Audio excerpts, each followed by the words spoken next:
Okay, so we've got some young guys speaking on C-SPAN today, and they're waiting for a senator to speak on medical care for a child after a failed abortion.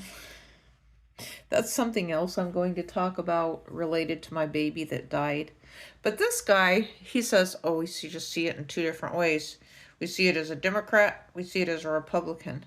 And I'm thinking, okay, well, if we think about, we see it as capitalism, you see it as inflation, capitalism.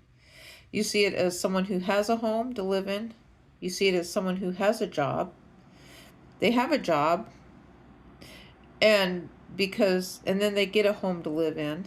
You see, well, there's people on fixed incomes who are priced out of having a place to live. You got moms who don't have a job after divorce. Maybe they never had a job. Their job was raising their kids, it was family.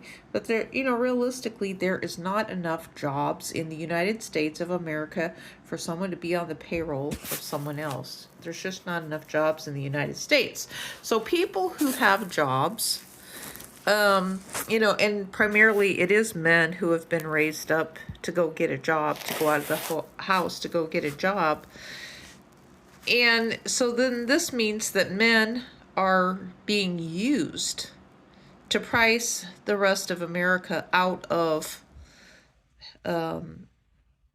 it relates to inflation, so the corporations are doing this. So I get the idea. I understand that men have this thought process. It's like they went to work. It's their money. It's their money.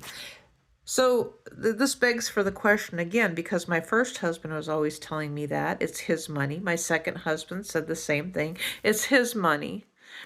And so then, and then when people get divorced, then, she could get a little bit of money, but then there's a marriage penalty with a lot of things.